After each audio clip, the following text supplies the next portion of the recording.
So I'd like to welcome you to this event, which is called Mexico-Japan Cultural Contact, which I think is a really exceptional subject to be talking about. I know of no previous work on this. And we have two great colleagues from CUNY here, Jerry Carlson and Araceli Tinajero. And most of all, we're celebrating Professor Tinajero's new book, Historia Cultural de los hispanohablantes en Japón. And yeah. An applause. So congratulations, Araceli, on this wonderful new book. So I'm under strict instructions. Well, my name is Paul Julian Smith from LILAC, Latin American, Iberian, and Latino cultures here in the Graduate Center. I'm under strict instructions not to give long introductions because does everybody have this, the program? But there may be people here who haven't read it or aren't familiar with our distinguished speakers. And the format will be that first Professor Carlson will speak, and then Professor Tinajero, and then we'll take questions at the end. Is that not right?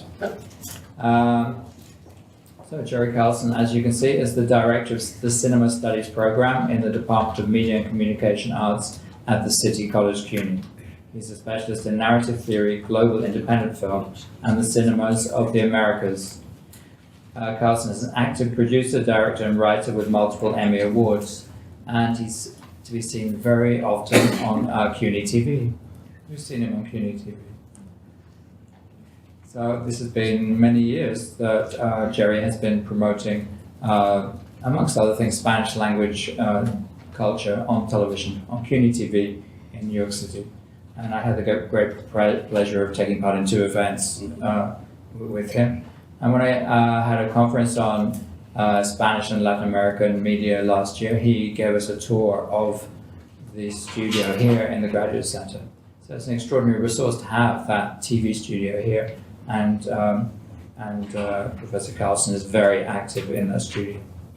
So I think I'll then cede to him, and he's going to speak about TV series Ldrago. I'll take just a moment to do one other plug, and that is, since I take it that everyone here is interested in Latin culture, you can also just, through your Google or your favorite search engine, put in Nueva York CUNY TV, and you will get the episodes of the Spanish language magazine television show that we produce at CUNY TV. We've produced it for over a decade. It is in Spanish with English subtitles, and it is dedicated to all of the relationships between the Spanish-speaking communities in the plural of New York City and the overall Spanish-speaking world. So, Nueva York CUNY TV. It's a pleasure to be here, and particularly at the invitation of my good friend Araceli Tinajero. You should think of me today as the opening act. I'm just the band coming on before the Rolling Stones, okay? I'm warming things up because we really are here to celebrate her great accomplishment in this book, which is based upon so many of her own experiences as well as her extraordinary capacities as a researcher. But for the moment, let's turn to Ldrago, the return of a warrior, El Regreso de un Guerrero. How many people have seen any of it? Okay, that's why I'm going to show you some of it. Okay, I just worried about it. Okay, Ldrago is now on. It is not, the first season is not completed yet. Technically, it is a telenovela. It is on Univision.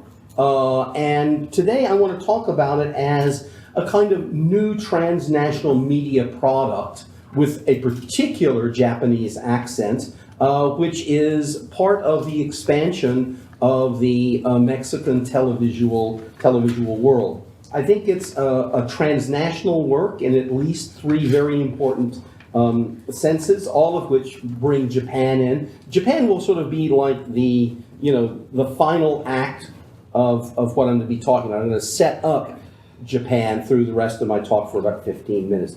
But in the three senses in which it's transnational is transnational in theme.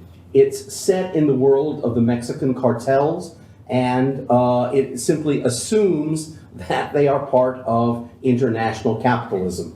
And so the series itself is globe-trotting because our protagonist is involved, whether he wants to be or not, in the international networks of drug dealing. It's also transnational in actually its business model, because while shooting around the world, the Televisa from Mexico, who are the primary producers of it, have been involved in production deals themselves in places such as Colombia, obviously their native ground of Mexico, the United States, Russia, and Japan. So the overall enterprise, not only is story, but the making of it is international. They were not faking sets elsewhere. They went and shot everywhere in these 38 episodes of the first season. And very importantly, it is international in its reach of distribution. You can watch it in Mexico on Televisa. You can watch it here on Univision, or anywhere else in the world where Netflix exists. You can watch it on Netflix. So if you're in New Zealand or if you're in Brazil, you can just go to Netflix and you can start seeing Ldrago, El Regreso de un Guerrero. So what is it? The basic story setup is that within the rivalry among cartels, there is an assassination in which parents are killed and there are 3 surviving children. One child is sent to Spain, the girl. One child is kept with the cartel family in Mexico, and the 3rd child is sent to Japan, where he is given a full cosmopolitan education, and where he obviously masters Japanese culture, Japanese language, while becoming an international financier. So let's take a look at how Netflix in 1 minute is promoting this, and you'll begin to get the idea. Okay, so that, as you can see, what the narrative setup is that his grandfather is dying, so he is brought back from his very successful career in Tokyo, in modern Tokyo, to take over the cartel business. And he's a financier, and he is someone who has become deeply involved in Japanese values and the Japanese martial arts. And so he is, a big fish, but a fish out of his native waters, even though he is Mexican. I'm going to go just one more to give you a little bit more of a sense of the visual world of this. What is a 38-part telenovela without a theme song by a rising pop star? The pop star here is Ilka Ponko, who is herself an extraordinarily interesting young performer. She is Russian-Cuban and trained in acting in Los Angeles. I'm going to play the theme song to El Dragon, and if you feel a certain Bondish feeling as the song goes along, if you've been in a multiplex and seen one of the, how many Bond films are there now? Too many, somebody just said. Okay, but you will see, and this gives you this is a little bit more of a summary of many of the later scenes, right? So I'd just like to talk a little bit about what I think is the genre background, long-term genre background to this, and then move on to what particular kind of cultural work this film, this series, not a film. And by the way, you can go home. I think if you go home and binge watch on Univision, because it's streaming on Univision on the thing, you'll be finished by tomorrow morning. You got about 16. With breaks, you got about 16 hours worth of stuff to do. So ultimately, there are 2 long-term models for this that precede television and precede film, and they are the adventure novel, and this is a series that was originally put together. He's not the exclusive writer, but was conceived of by someone many of you know very well, Arturo Pérez-Reverte, the distinguished Spanish novelist who works in the realm of historical adventure novels and going back to Alexander Dumas and others. It's also obviously an example of it is a telenovela. We'll talk a little bit more specifically about that. But instead of saying telenovela, initially I want to say it's long-form melodrama, and that's a very important thing, because when we think of melodrama, frequently think of it as just the 2-hour movie or something of that sort, or the stage play, etc. But I think there's a template for melodrama, and then there are certain features of long-form melodrama that make it a bit different. So the template, and this is very important to this film and the question of nationality, is that there's, generally speaking, there's a threatened family structure. And again, here Miguel Garza is pulled back because not only his grandfather is dying, the cartel is threatened, and so the entire family structure will potentially fall apart. But it's also very important to note that in this kind of melodrama, of which, by the way, more on this in a minute, I would put the Godfather saga as well, is frequently a metaphor for the society or the nation at stake, as a kind of alternative history of the society or the nation. The melodrama always has a problem-solving protagonist who is confronted with this destruction. Usually male, doesn't always have to be, but the frequency is of that. And the refounding of the family not only means getting rid of the whole set of obstacles that have been put there, but more frequently than not, the refounding of the family also has to do with the culmination of a new family as defined by a heterosexual romance. Again, there's all kinds of variants on this through time, and you can change roles in all kinds of ways. I happen to like the second of the Alien pictures, in which, if you don't remember it, there's a little girl who needs to be rescued from what I call a space dragon, and a mother-daughter relationship has to be set up. Sigourney Weaver has to kill the space dragon and all of that. And that's an example of using a female protagonist and using the mother-daughter relationship instead of this. But this El Dragon stays to the standard thing. It is a hyper-masculine protagonist who is pursuing the recreation of his and restabilization of his family, combined with he is a widower. His wife commits suicide because she has a terminal illness, so he is grieving but must be reborn through a new romance as well. And famously, as we all know, melodramas have very clear protagonist-antagonist relationships. You can cheer on one side or another. The advantage of the long-form melodrama or the telenovela is that you can multiply, you can multiply any number of times the nature and number of obstacles. And that's part of the fascination, is that the nature of the obstacles or the number of the obstacles keep changing. In this particular series, among external obstacles are the other cartels in Mexico, cartels in Colombia. He gets kidnapped at a certain point in Colombia.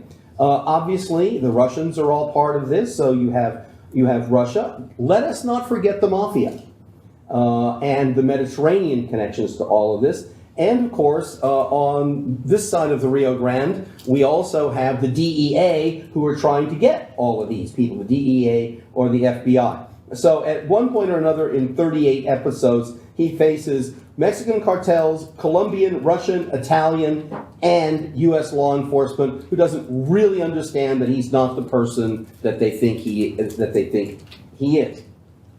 38 episodes also allows you to deal with a number of internal obstacles, which includes deception within your own cartel, those siblings who are not quite as loyal as they always should have been or thought about, as well as, and this is what the long form sometimes allows to some degree, internal conflict.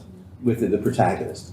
And that is one of the features of this. I'm not going to say this is a psychological portrait, but the analogy I brought up earlier, which is what I'm going to call the Corleone syndrome from The Godfather. He has been assimilated. If you remember The Godfather, Michael Corleone has been assimilated into American culture. He has served with great distinction during World War II. He says he wants to have nothing to do with the family business, but the premise there is the same, that the business is about to fall apart because of external threats as well as the health of Don Corleone, and of course in that the assassination attempt. So this is now getting to our protagonist, Miguel Garza. So this is part of his fascination over all the time is his oscillation between the notion that he can perhaps redeem the family, and he knows there's a potential corruption effect of being in this environment. And so this is a constant internal struggle on his part to protect the family. To what degree do you protect it by redeeming it? To what degree do you protect it because you must adopt and adapt to its practices, and therefore you end up being corrupted, as ultimately Michael Corleone is in the Godfather saga by this. But that human aspect is perhaps less important in this than, and we're going to get to Japan soon, I promise, okay, than what I'm going to call the extra-human aspect of our protagonist. The distinguished literary critic Northrop Frye, a number of years ago, set out a kind of taxonomy of heroes, of protagonists, and what powers protagonists have in relationship to the kinds of stories they're put in the story worlds they're put in.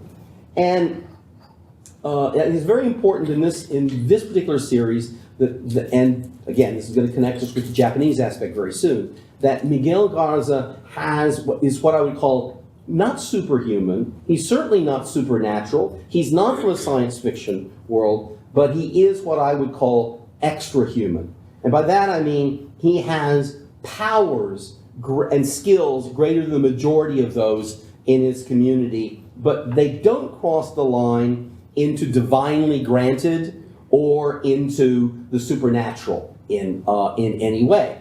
And what is the source of these extra-human qualities he has in dealing with 38 episodes? Exactly. I agree. 5 more minutes, 5 minutes of Japan, pure and simple. What are these powers? These are powers within the series that are derived from his education and his stay in Japanese culture. And above all else, about 100 years ago, a little bit more, we had a president named Theodore Roosevelt who was very interested in masculinity and of what was happening to masculinity with the encroachment of the industrial world. What does Teddy Roosevelt have to do with this? Well, Teddy Roosevelt read a book which was all about the greatness of the warrior culture in Japan. Yeah. Shogun? Yeah. It was the book that defined what is called the code, the Bushido Code, the way of the warrior code. And in fact, it was through Theodore Roosevelt and the translation of this that the whole notion of the extra-human Japanese warrior became very, very common. And here are the 8 virtues of the Bushido Code. Virtues, all of which pertain to the creation of the character Miguel Garza in this film. Rectitude of justice, courage, benevolence or mercy, politeness, honesty and sincerity, honor, loyalty, and above all else, character that exerts control in all situations. So, we're coming to the big thesis here, kids. My big thesis about this is that this telenovela, which I'm going to also now say is a subgenre of the telenovelas, the narco novella, that deals with the infusion of the cartel culture through all and its influence on Mexican society.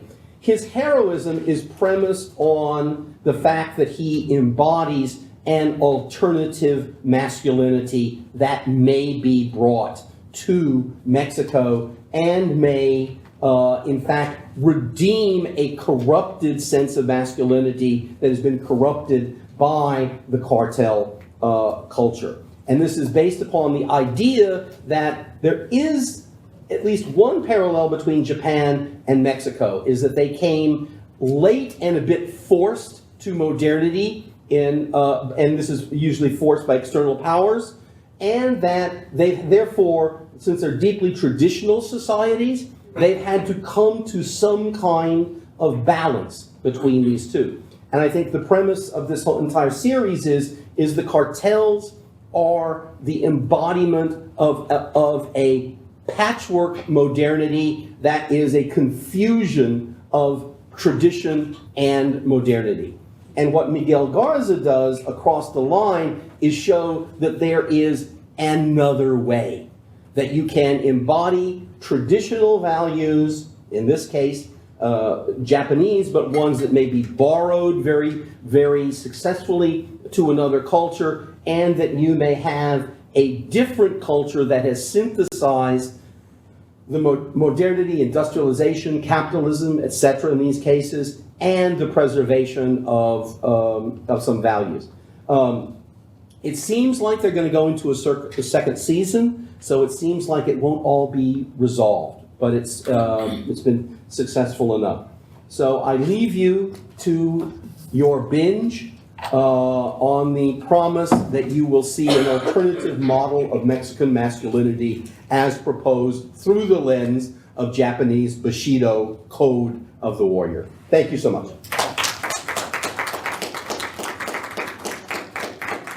Thank you, Jerry.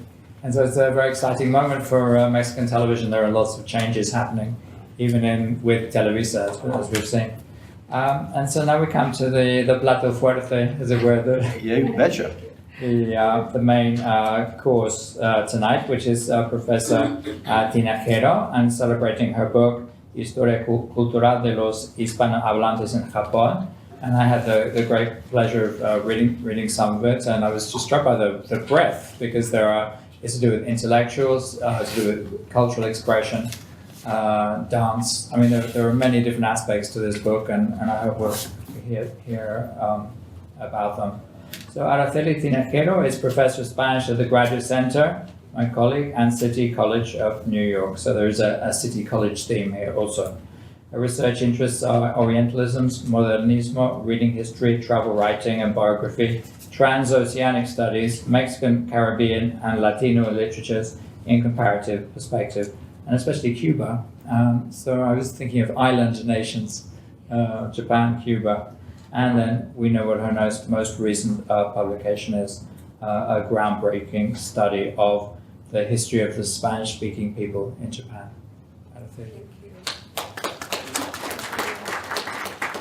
Thank you.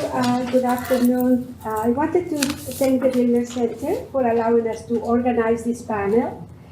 Thank you, Mauricio Font, director of the center, and thank you, Rosalina Lopez and Enrique Aguirre here, working very hard. They are our research assistants who work around the clock and make sure that everything goes smooth here. It is my pleasure to be here today with Professor Jerry Carlson, my dear colleague from City College and the Miller Center. We've been working here at the Miller Center for many years. And with Paul Julian Smith, distinguished professor of my department here at the Graduate Center. As you can tell in his bio here, the one that you have here, I hope you all have a handout. If not, the handouts are there. Professor Smith has authored several books and others not included in the handout. Just to give you an idea, if I can read this properly. He has published books on Amores Perros, Mexican screen fiction between cinema and television, dramatized societies, quality television in Spain and Mexico, Queer Mexico, cinema and television, and other contemporary Spanish culture books on Almodóvar, as well as on Cuban cinema and the theater of Garcia Lorca, etc., etc., etc. He has published more than a dozen of books. I met Paul 25 years ago when I was a graduate student, and let me cry now, I always cry. I always find a reason to cry. Back then, I could not envision that he was going to be my colleague, or that we were going to be in a panel together. So thank you, Paul, and thank you, Jerry, for the inspiration and all the good things that you both had told me. Thank you so much. All right, so I would like to begin making a connection between the visual arts and my book. As you may know, Japan has been in global imagination throughout these films that show how outsiders have filmed Tokyo. For instance, we have these films. Probably you are the most familiar with Lost in Translation, right? So I mean, that's the transition from the visual to the present book.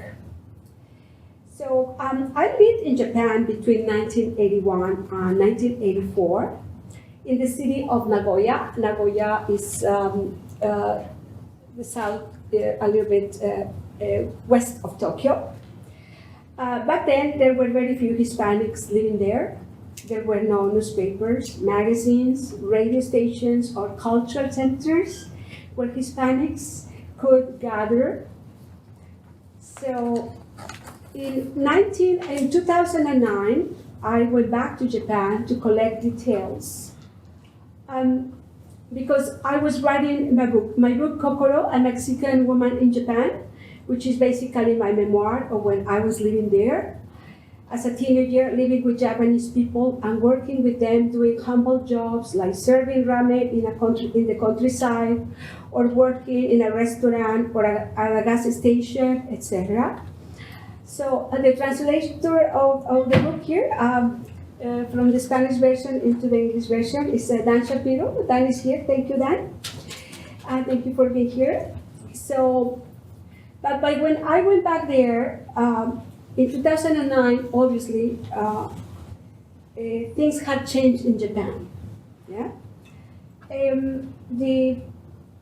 new government legislation provided people of Japanese ancestry, such as Japanese Peruvians, Argentinians, Bolivians, Paraguayans, and Brazilians, with working visa immigration status. In other words, Japan needed working force desperately at the end of the 80s. So then thousands of Latin Americans arrived into Japan. They were the children or grandchildren of the Japanese who had left Japan throughout the 20th century, even from the 19th century, to work in Latin America. In other words, it was a return migration. So, first you had the Japanese who went to Latin America and also the United States and other parts of the world. And this time, they were going back to Japan to work with visa. Of course, they brought their spouses, and many of their spouses were not of Japanese ancestry. They brought their children, who were also born in Argentina or Peru, in many other places. So, therefore, in the early 90s, a community, or communities of Spanish-speaking people was formed. And of course, not all the Spanish-speaking people in Japan are descendants of Japanese. So I missed all that. Like I didn't live with them. I didn't live with these immigrants. I was not part of the cultural production. So I looked for a general book that could tell me about the culture of these people, which I couldn't find. So I only found monographs or very specialized articles about the Peruvian or the Brazilian community. Therefore, I decided to write Historia Cultural de los Hispanohablantes en Japón. So, at the moment, there are a little bit more than 70,000 Spanish-speaking people in Japan, but there are only less than 1% of Japan's 126 million people population. So in other words, Japan is a country of very few foreigners or immigrants. These are just examples of statistics from, and of course, I mean, Peruvians make 70% of the population. So when I tell people that I was writing about the Spanish-speaking people in Japan, immediately they used to say, "Oh, you're writing about the Peruvians." So I didn't want to do that, right? Like just the Peruvians, or just the Mexicans, or just the Japanese descendant people. I wanted, because these people formed a community or communities, right? So in the book, I talk about the cultural production of the community or communities, and I pay particular attention to the literature, the festival, cultural associations, music, radio, newspapers, magazines, and libraries that are not part of the universities. I was particularly interested in knowing what is being read in those marginal libraries that are not sectors of heavy research studies. So that's what I did.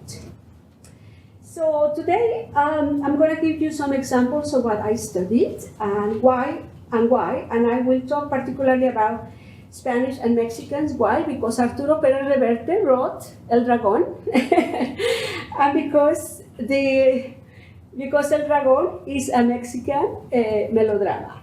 Okay, is that right? Yeah. Okay. So this is the most important newspaper in Spanish published in Japan. In the newspaper, professionals and intellectuals from all the Hispanic world have been collaborating.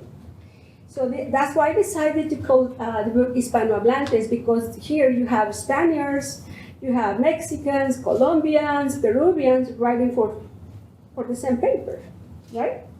So I studied the trajectory of the newspaper from 1994 to the present, in other words, from the beginning to the present. So I also study the little magazines. These magazines are very important because it tells us a lot about the communities and what people do, you know. So, by the way, there are more flamenco academies in Japan than there are in Spain. And at least Acueducto is one of the magazines that is published in Japanese and Spanish, or the other way around. And of course, I also study other magazines that are produced by other communities, like Peruvians, or so on, no? So, the role of the intellectuals in Japan is very, very important. Therefore, I talk about Montse Watkins and her legacy. She was born in Barcelona and she passed away at a very early age in Japan. She was a translator, journalist, and founder of Runa Books. And she used to translate books from Japanese into Spanish. So she made a point, she wanted to publish books in Spanish in Japan, translated by her or by other intellectuals or translators. So I talk about her and her legacy, which is very important. This is just another example. I talk about intellectuals such as Silvia Lidia Gonzalez, who has devoted her career to studying how the governments and the media censored the information about the atomic bomb. Besides her books, she has studied the cultural production based on the bomb, like all the paintings, poems, and everything. I mean, she's an expert on this topic. For example, this is a mural here below. It's a huge mural by Japanese artist Taro Okamoto, which he produced in Mexico, but it was lost by decades, and now it is in permanent display in one of the busiest train stations in Tokyo, in Shibuya Station. So Gonzalez studies that among everything about the atomic bomb. So another intellectual is Montserrat Sanz Yahweh. She writes for the small magazines that I showed you earlier. And she also published a book, the book Frente al Pacífico, and this was as a result of the Great Tohoku earthquake in 2011, or the tsunami, others call it the tsunami. So that's what she wrote about in this book. Also in Japan, you have Aurelio Asian. So he's one of the Mexicans who lives there. He's a poet and translator. He has written important books on Octavio Paz. So, as I said, I also study the festivals, and here you have Mexicans and Japanese celebrating the Day of the Dead in Tokyo. So I study a lot about the festivals, popular festivals that take place in throughout Japan, not only Tokyo. That's the other thing that I did. I went from Tokyo to Okinawa, and Japan seems like a small country, but Japan is larger in size than France or Germany. So it's not a small country as it seems. So these are some brief examples of Mexicans and Spanish living in Japan. I must say that I wrote the book for the general audience, and with the hope that people who, for instance, watch Ldrago and wonder if there are professional Spanish-speaking people in Japan, this book is the answer, or probably will give them some of the answers. And finally, I must underline that Spanish is a very important language in Japan. Emperor Naruhito has been learning Spanish for more than a decade. He feels that Spanish is indeed a very important language to learn. So that's all I have to say. Muchas gracias. As the moderator, I take the chance of asking the first question to both. Is that okay? Yes. For speakers? We're still friends. You wait. I have a very difficult question, so we will not be friends. No, I wasn't familiar with El Dragón, but there is, which is a series, really. It's a short rather than a novela. But there was a recent telenovela which had an English title, like La Leyenda, which was a telenovela juvenil. It was about a high school, and one of the main characters is Japanese. It begins in Mexico, but the climax, the final episodes, are shot in Japan and focused on that character. So I was wondering, it's difficult to tell from the trailer, but it seemed like a kind of Japanese drag that this Mexican actor is putting on the clothing and taking on that role. So I wondered, are there major Japanese characters in El Dragón, and do we hear, as we do surprisingly in Like, because the juvenile telenovela is the most despised of all genres, there are very lengthy sequences with only Japanese actors speaking in Japanese, and no Mexicans whatsoever. And other sequences like this in El Dragón as well. There's particularly, as you saw in the trailer, there's a mentor character. Okay. And again, that follows from a whole tradition of there being a Japanese mentor to the foreigner who introduces him to the traditions, particularly in this case, to the tradition of the honor of being part of the samurai. Also, Japan is the site of the happiness of his marriage. She is not Japanese, and all that is conducted in Spanish. But it shows how a Mexican or a Spanish-speaking couple could be fully integrated into this kind of modernity represented by Japan. He's also very much accepted as part of the financial community there. And so there's even one scene in which he makes $2 million in 10 minutes. This is part of the extra human quality that's not Bushido code, but this kind of Wall Street code, International Wall Street. And he's called like a genius. So this is the extra human quality that he's capable of this synthesis. But in the manner of any globe-trotting narrative, they're very happy to be showing off Japan when they're shooting there, and there's also flashbacks that are peppered through the entire thing. And Japan becomes, at moments of crisis, his experience in Japan becomes a touch point. Is that reference point? That what did I learn there? How do I deal with the situation here in terms of that? I have to just share one anecdote that I hadn't thought of. I was not in Japan, where I've never had the pleasure of visiting, but I've been to China about close to 10 times, and I was in a restaurant in Shanghai with a number of people who ran Latin American cultural institutes at the universities in Shanghai. So we were speaking in Spanish, and what was very interesting about that is the waitress came over. Among the people at the table was a young Chinese woman, Shanghaiese, who had just completed her master's degree at Cambridge in Spanish. And so the waitress came over and addressed her, then she addressed us in Spanish. She said, there are businessmen at a table, 2 tables away, and they know you're foreigners, but they have no idea what language you're speaking. So they ask if you wouldn't mind revealing to them what language the entire table was speaking. So I'm thinking, if I can bring this around to Araceli, that brought up the question of how many of the professionals that you studied or got to know are trilingual.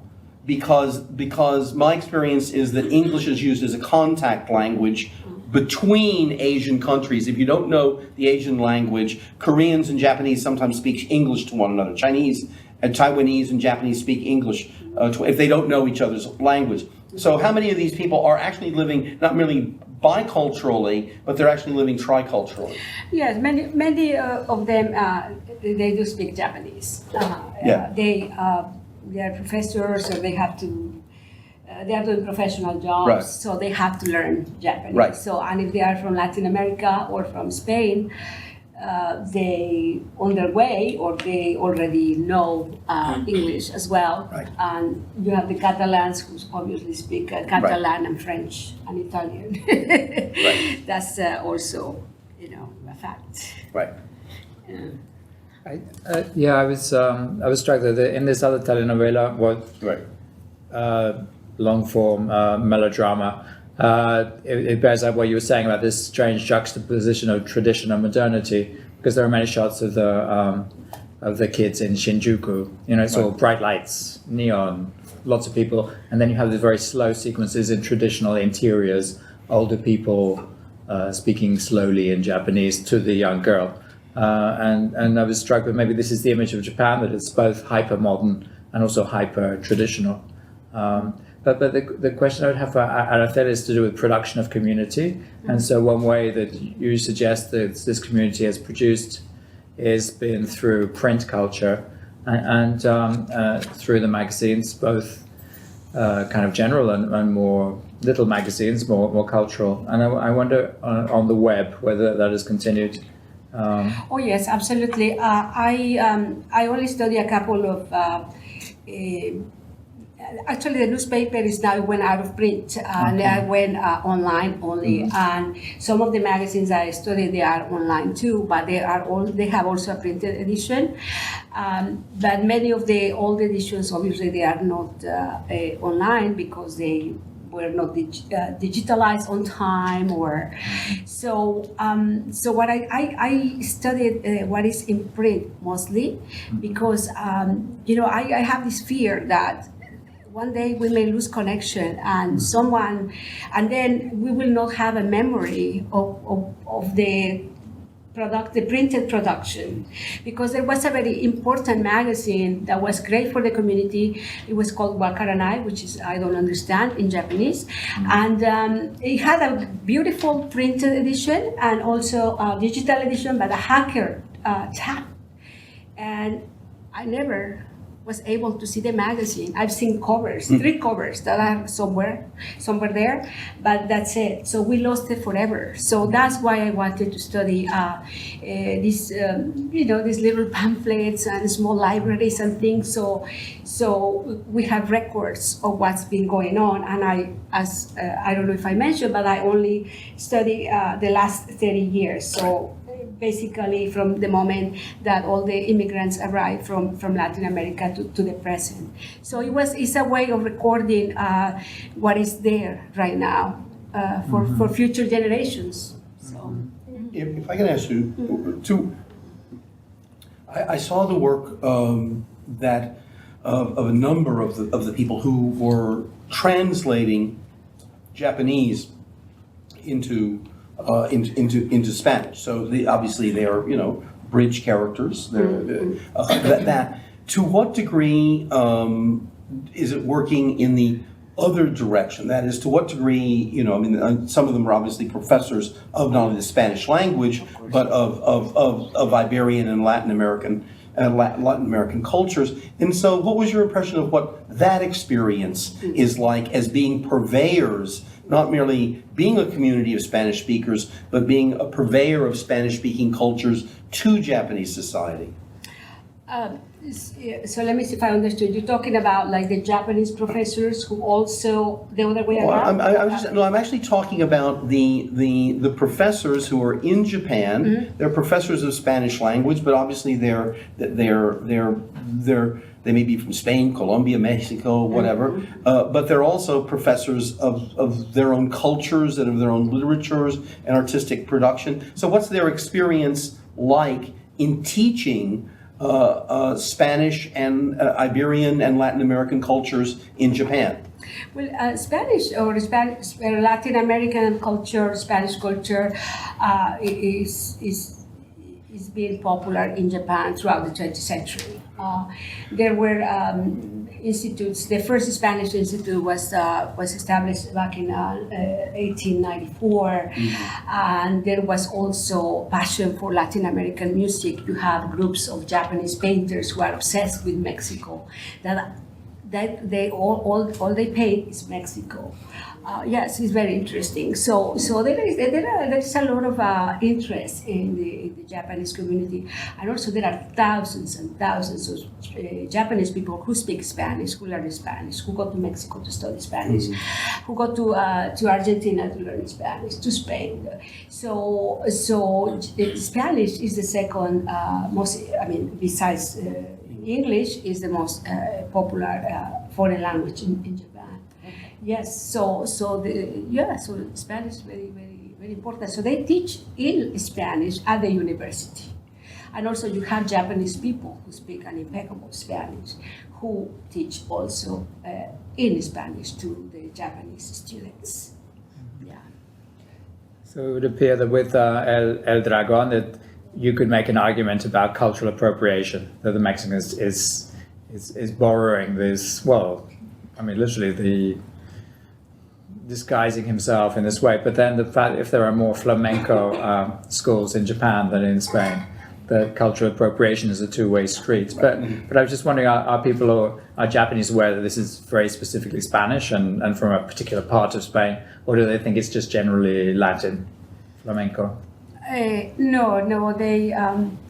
You have a lot of Spanish flamenco dancers went to Japan. Like for instance, Maria Pajes, she went to Japan when she was only 15 years old, and she was already a professional. So Paco de Luciano, all these people, they have the big, massive, huge audiences over there. So the Japanese like that from the beginning. So they started going to Japan to learn. So then you have these Japanese masters of flamenco. And this Japanese woman who dance flamenco and go to Spain and win prizes in Spain, all over Spain, for being dancers, but they're Japanese. So it's amazing. So it goes both ways. Okay, thank you. So my cousins of flamenco dance, Vittorio Corjan. I wrote a paper.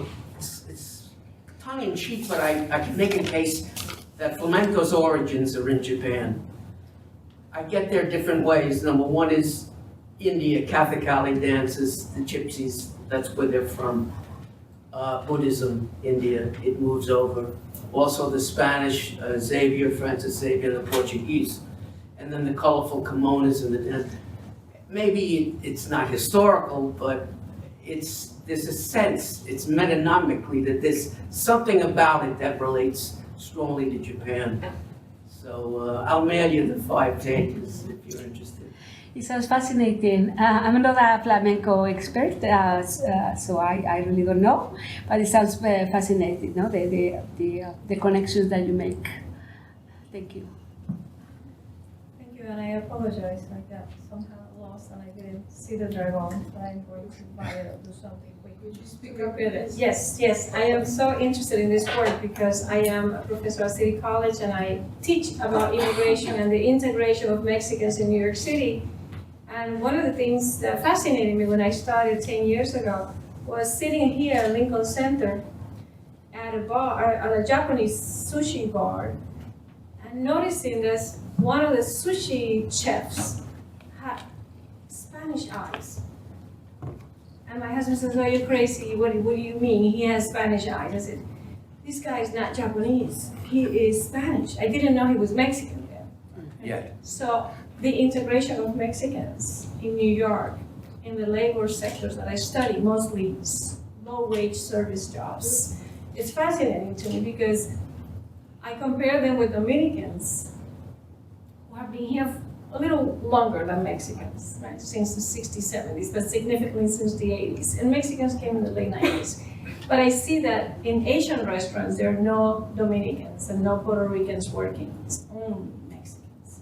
And so I wonder if the phenotype, right, the little closeness of the phenotype allows this crossing of boundaries in this restaurant so that for the average American like I was, I couldn't tell the difference between a Japanese chef. And so I'm very interested in the hierarchy of Latinos in Japan, because I'm studying the hierarchies of Mexicans here in New York. Which groups among the Latinos there? And I understand outside of New York and Spain, for instance, I understand, and this is informal, I haven't checked this, Dominicans are the largest concentration now, according to a report that I heard in the Dominican Studies. In Japan. Right. There are the largest concentration of Dominicans. Next to New York and next to the US and Spain, the largest concentration is now not in Latin America, but in Japan. I don't know, but according to my figures, there are not a lot of Dominicans in Japan. Right. There are more Spanish. The stats that I show you, they go in descendant order. So bad that Anthony Bourdain is not here anymore, but he always said that Mexicans were in all the New York City restaurants because they're hard workers and good cooks. So it's not the phenotype, it's the fact that they are good cooks, and they are in all restaurants. You name them, they are there. So that's my question for that. My favorite French restaurant, they're all Mexican chefs. I know, but they're not in Dominicans and they're not in Black restaurants. They're mostly, from my research, they're mostly in Asian restaurants, Latinos restaurants, Spanish restaurants, Ecuadorian, but they're not in certain circles. Oh, okay. See, I couldn't tell you about that. Regarding hierarchies, I mean, you have most of the people who went there in the early 90s, they were to work in factories. So I cannot give you figures because I will be very wrong, so I don't want to give you figures, but a lot of them, they abandoned their professional job in Peru or Brazilians, they are double, okay? Brazilians, they are a lot, so that's a whole different thing. So they went to work in the automotive industry. But many of the children are doing very well. So you have people that are semi-professionals, professionals. So there is a whole community, like Hispanics here in New York. You have a very long hierarchy of professions. So, yeah. The back. It was wondering if with all the research that you've done, if you came across the subculture of the lowrider subculture in Japan and how strong it is, and how does it, and of course it's not directly linked to Latin American identity, but it is Latino identity, and how is that seen in Japan? I know it's a strong subculture. Yeah, that subculture came out in a New York Times article. Yes. I don't know, probably you are referring to that back in March. I don't know. I mean, I could, this book, I really, at some points, I really wanted to abandon the project because it was so huge, you know. I was talking about everything. So I couldn't cope. I couldn't cope with going back and forth to Japan and documenting things and interviewing people and going to libraries and reading newspapers and reading, you know, so it was a huge project that I undertook. So I don't know about the lowriders. What I can tell you is I did live in Nagoya, where they are, according to this New York Times article. So probably they are, yeah. Probably that's a huge culture. There is a huge culture of riding the cars around the city. They're called the bosozoku. They are like the mafiosos that get onto their cars and they run around Nagoya because the avenues are really wide. So I talk in my book, Kokoro, about how I couldn't go to sleep sometimes because of the noise they used to make. And the police couldn't catch them. So, you know, there is a connection there. So with the lowriders, but no, I couldn't get there. So there is so much. I mean, I said, and this is true, the book is for the general audience, but researchers will be able to go from there and write papers and books and other things. So that's my little contribution. If I can just comment one thing, you know, to make a generalization, but I think making it because it's true. I mean, there is this overall Japanese fascination with subcultures in other cultures, and this attraction to them. So coming back to the music issue, there's apart from the very large issue of jazz and the Japanese, there's a tango culture in addition to flamenco culture, and there's a very, very strong salsa culture as well. There was for many years a very well-known Japanese salsa band, Orquesta de la Luz. Contests, so they win. Right, absolutely. And there's actually, I think you can find, there is a video out there which is celebrating the self-declared capital of salsa of the world, Cali, Colombia, okay, in which Japanese tourists begin the video looking for, and they're speaking in English, not in Spanish, but they're saying, so where do we find salsa in this city? And the whole thing is to promote the salsa culture of Cali, but the people who are seeking it in the video are Japanese tourists. Sorry, the lady here has been waiting patiently, so. Because it was interesting. I want to thank my colleagues. I'm retired from City College, so I want to thank my colleagues from City College and the honor that you do to it. And I'm also from the Graduate Center, so I thank you both very much. As a person who spends a lot of time in Mexico, we also have what I would call, I don't know whether to, well, I wanted to ask about the institutionalization because yes, as you talked about people who are clearly, the translators, you've talked about people who are clearly, at least some, in an academic setting, and how the reception has been in the academic setting, even with an interest, as you discussed, about an interest in Spanish. But part of that interest, it seems to me, as in many situations, is also driven by the economic interests that Japan has in Latin America. And certainly I'm referring to the fact that in Mexico, the car industry has become a real force for economic change, and therefore brings either back to or brings to a new Mexico a large number of Japanese, and they are a visible presence. At least I'm in the area of the Bajío, Guanajuato, and there's a really visible presence of Japanese as an economic force, and therefore as a cultural force.